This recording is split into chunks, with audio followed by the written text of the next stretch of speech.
Hello students. आज हम पढ़ने वाले हैं 11th स्टैंडर्ड और 12th स्टैंडर्ड इंग्लिश सब्जेक्ट का most important topic that is mind mapping, जो हमारे महाराष्ट्र स्टेट बोर्ड के सब्जेक्ट में है इंग्लिश में। तो चलो without wasting time we are going to start. अभी हमारा टॉपिक है आज का नेचर टीचर्स मोस्ट इम्पॉर्टेंटली। इसका मीनिंग होता है नेचर हमें क्या सिखाता है, क्या पढ़ाता है, ये हमें समझ के लेना है। अभी जैसे हम लोग हमारी लाइफ जी रहे, वैसे नेचर भी खुद की साइकिल चलाता है, खुद खुद खुद को हैंडल करता है, मैनेज करता है।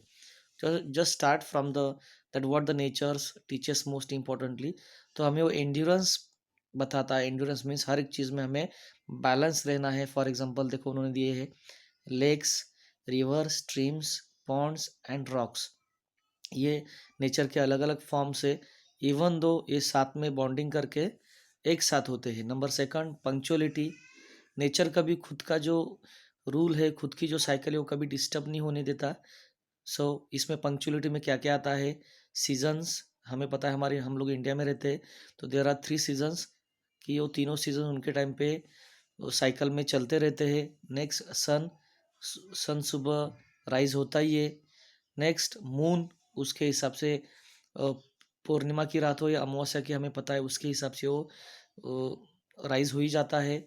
देन फ्लावर्स, अब ये जानबूझ के यहाँ लिया, फ्लावर्स यानी हमारे जो फूल वगैरह होते, कोई भी ट्रीज हो, कोई भी पेड़ पौधा हो, जो नेचर का पार्ट है, वो उनका जो ड्यूटी है, रिस्पॉन्सिबिलिटी, वो क्या करता है, फॉलो करता है। So as a human beings हमें भी पता होना चाहिए कि हम लोग इस दुनिया में आए हैं, तो हमें भी हमारे बहुत सारे जो ड्यूटीज़ है, रिस्पॉन्सिबिलिटीज, जो क्या करने चाहिए, कंप्लीट करने चाहिए।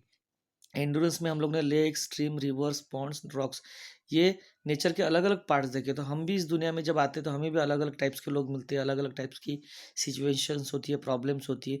तो हम इसको एंड्योर करके रखना चाहिए। एंड्योर मीन्स सबको बैलेंस करके आगे निकलना है।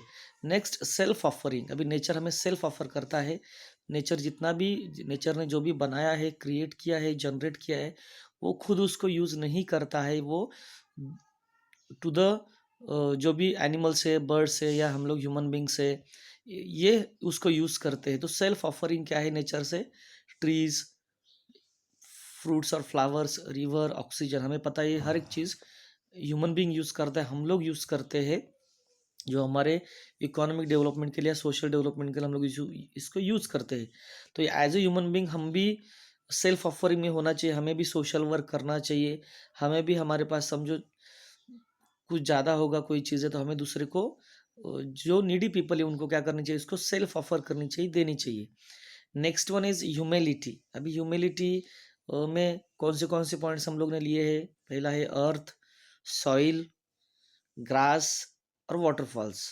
यानी अलग अलग हमारे नेचर के जो टाइप है, ये भी यहाँ हम लोग ने ऐड किए हैं। सो नेचर हमें क्या सिखाता है, क्या समझाता है, कि जैसे मैं सबको एडजस्ट करता हूँ, जैसे मैं सबको बैलेंस कर रखता हूँ in this environment, in this ecosystem.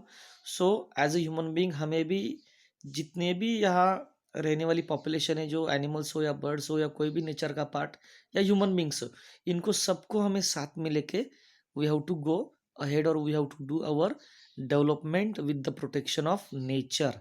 ये हमें ध्यान में रखना है। Thank you all of you.